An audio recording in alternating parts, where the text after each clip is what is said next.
Yavaş krovi. Yavaş krovi. That's okay.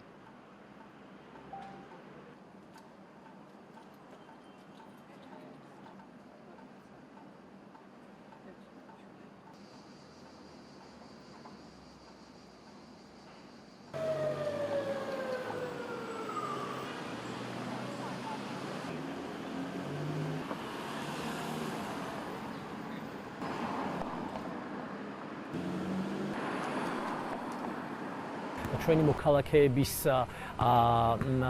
ანგარიშებიდან წასული თანხები მიდის უკვე რუსულ ანგარიშებზე და იქ ამ ყველაფრის მომსახურებას უწევენ სწორედ სანქცირებული კომპანიები.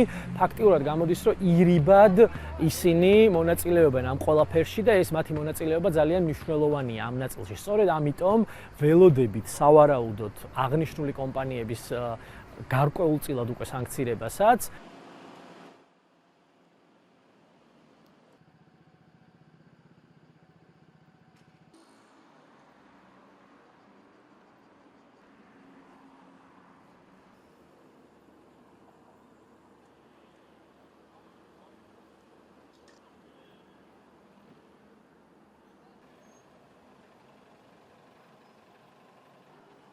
Wildberries-ის, Yandex-ის და სხვა რუსული სერვისების მეშვეობით აკუმულირების შემთხვევაში ფაქტიურად წვდომას ვაძლევთ ჩვენივე ნებით, უცხო ქვეყნის და მათ შორის ყველაზე მთავარი და მნიშვნელოვანი არის, რომ ჩვენი ოკუპანტი ქვეყნის სპეცსამსახურებს ვაძლევთ წვდომას პრაქტიკულად მთელ საზოგადოებაზე, რომელიც არის მისი, ასე ვთქვათ, ფოკუსი კონკრეტული ჰიბრიდული ომის ფარგლებში, თუნდაც სუსტი წერტილები, მოწყვლადობა, რა გვტკივა, რა გვაინტერესებს, რა მიმართულებით გადავადგილდებით.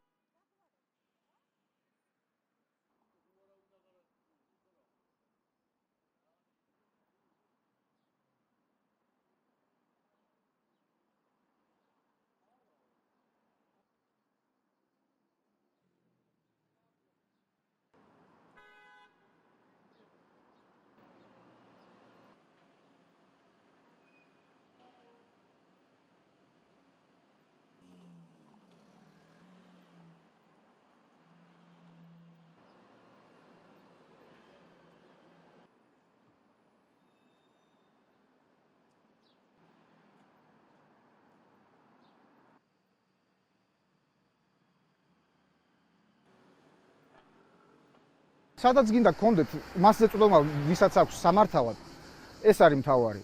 და რას სიხშირით არის წვდომა, ილოგება თუ არა, სად არის ამისი სარეზერვო ასლები, ბექაპები სად კეთდება მონაცემების. თავად გერმანიიდანაც შეიძლება ხდებოდეს ამის მართვა, ოღონდ ეს მმართველი იყოს რუსეთის წარმომადგენელი. ვირტუალურმა სამყარომ ეს გეოგრაფია წაშალა საერთოდ, ყველგან შეგიძლია წვდომა გქონდეს.